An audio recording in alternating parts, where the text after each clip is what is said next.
Thank you. I'm here to say fun. I'm just feeling so much fun. That's all I'm feeling in life. And your teachings have given me so much perspective on how to actually take it and live it. And that's what I do, and I model it, and I love it. And if we were to continue the conversation about anything, it would be how to be in a place, as many of us have talked about up here already in other conversations, when a bump comes, how to stay in the place of this or something better. And I like all the what used to be referred to as the pre-paving and the really feeling the emotions first thing before we have a bump in our vibration to encounter it. The best pre-paving is to be in the vibration of receiving. In other words, that's the best pre-paving that there is. In fact, if we were to write a book about pre-paving again, we would talk all about receiving mode. Because when you're in the receiving mode, then you're just tuned in, and then guidance comes along the way. Jerry and Esther got on an airplane a few years ago, and the flight attendant asked them if they would sit next to this young girl who was flying on her own. Her name was Hannah. And as they got to know her, the flight attendant seemed to indicate that Hannah was very insecure. And so Esther was sort of trying to make conversation with her. It turned out Hannah was not the least bit insecure. She was just busy. She had things that she would rather do than talk to old people. And so as the flight went on, she was reading her book and having a good time. And when the plane started to land, it was bumpy. And Hannah said, "Oh, this is going to be so much fun." And Esther is thinking, who are you? Because she was so self-confident. She had clearly flown before. She had no fear about anything. And the bumps were fun for her.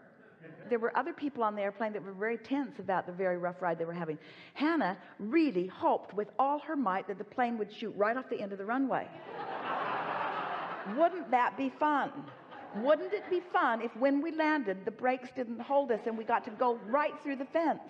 Hannah was looking for adventure and new, and her sense of well-being and her sense of security was such that bumps were fun. Not little bumps, not just big bumps, big old scary bumps. But there were adults on the airplane that were wringing their hands, and Hannah's going, "Woohoo, woohoo, this is so much fun."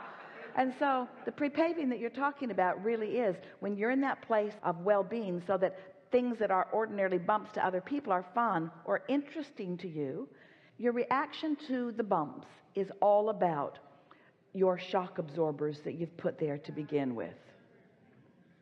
That's what it's all about, isn't it? The bumps can be fun. Every bump is fun. That's why you came. Not one of you said, "I'll come, but smooth it all out. And when I get there, I just want a nice, smooth, boring, not moving forward life at all." None of you said that. Smooth sound feels really good to me. So the smooth and the ease feels good.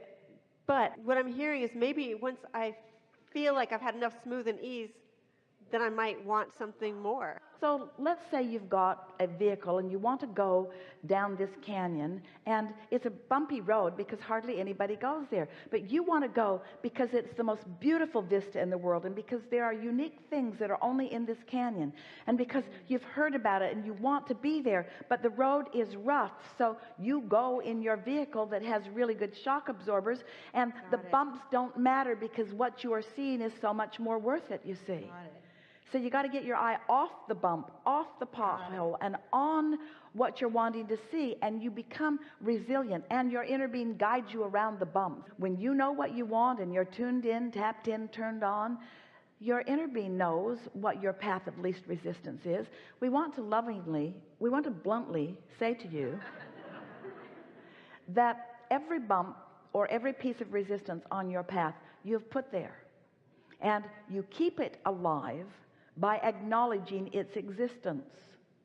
So if you stop calling it bumps and start calling it fun, and you stop calling it bumps and you call it interesting things, and you stop calling it bumps and you call it variety, and you stop calling it bumps and you call it information that helps you put things into your vortex, then you put the bumps in perspective, just like you want to put the differences of opinion in perspective, and you want to put the differences that people are living in perspective.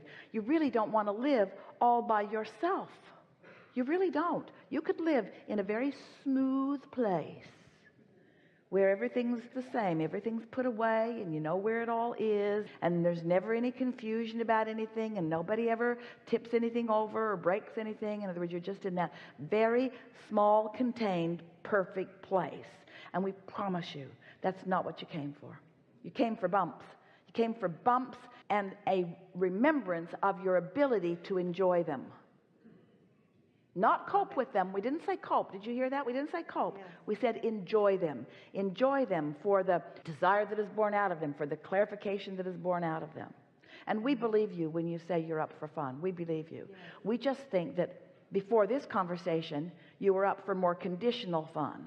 And Absolutely. when you decide to be unconditional in your fun, and you see how the universe can pull out the stops because you're in this place, the fun that you will have is indescribable.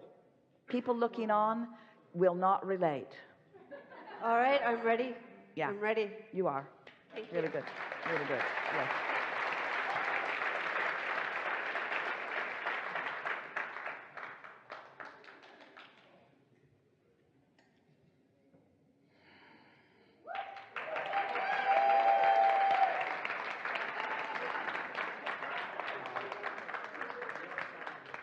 This is unreal.